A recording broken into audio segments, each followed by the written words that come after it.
OC Arif আমার হাজবেন্ডকে arrest করে নাই। আমার হাজবেন্ডকে সুচি অ্যারেস্ট করাইছিল। আমি এটা বারবার বলছি। আমার হাজবেন্ডকে এলাকায় এলাকায় নিয়ে যায় মাইকিং করে জিরো টলারেন্স ঘোষণা করতেছে ওসি আরিফ। জিরো টলারের মধ্যে কি ওই টলারে আর জায়গা নাই আর কোনো ক্রিমিনালকে অ্যাটাচ করার জন্য? না, আমার সাজ্জাদকে আপনারা যেরকম ইচ্ছে এরকম করতেছেন। আমিও তো মেয়ে মানুষ, আমাকেও 2-3টা মামলা দিয়ে বসে আছে। আসসালামু আলাইকুম, আপনারা আমাকে চেনেন, আমি সাজ্জাদের বউ তামান্না। কোথাও কোথাও কোনো জায়গায় কি নজির আছে একজন রিমান্ডের আসামিকে এভাবে গরুর মতো রশি বেঁধে আমার হাজব্যান্ডকে এলাকায় এলাকায় নিয়ে যায় মাইকিং করে জিরো টলারেন্স ঘোষণা করতেছে ওসি আরিফ? আসলে আমার হাজব্যান্ড কি কোরবানের গরু? আমার হাজব্যান্ডকে এভাবে নিয়ে যায় মেকিং করতেছে কেন? জিরো টলারের মধ্যে কি ওই টলারে আর জায়গা নাই আর কোনো ক্রিমিনালকে অ্যাটাচ করার জন্য? না, আমার সাজ্জাদকে আপনারা যেরকম ইচ্ছে এরকম করতেছেন।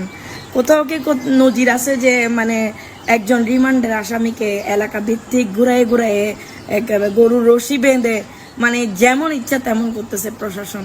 আসলে কি ওর ফ্যামিলি কোনো ব্যাকগ্রাউন্ড নাই, মানে ওর জন্য কথা বলার কেউ নাই? তো তো এখন আমিও তো মেয়ে মানুষ, আমাকেও 2-3টা মামলা দিয়ে বসে আছে। এখন আমি কি করব বলেন?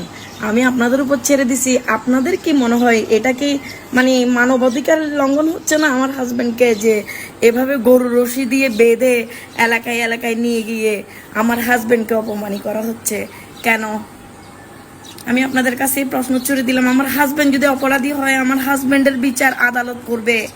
ওসি আরিফ আমার হাজবেন্ডকে অ্যারেস্ট করে নাই। আমার হাজবেন্ডকে সুচি অ্যারেস্ট করাইছিল। আমি এটা বারবার বলছি যে ওসি আরিফের কোনো ওইখানে সুযোগই নাই।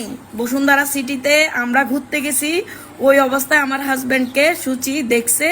দেখার পরে ওইখানে সিকিউরিটি গার্ড রুমে নিয়ে যাওয়ার পরে আমরা 3 ঘন্টা পরে পুলিশ আসছে। 3 ঘন্টা পরে আমি এবং আমার স্বামী একসাথে অ্যারেস্ট হই। আমি পরের দিন ছুটে আসি।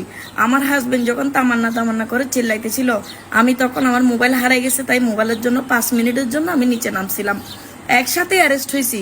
ওসি আরিফ বা সিএমপির কোনো কমিশনার আমার হাজবেন্ডকে অ্যারেস্ট করে নাই, কিন্তু ওরা সিম্পেথি নেওয়ার জন্য আমার হাজবেন্ডকে আজকে রাস্তায় নামাইয়ে আমার হাজবেন্ডকে এত অপমান না করে উনি কি গুলি করে মারতে পারতেছে না?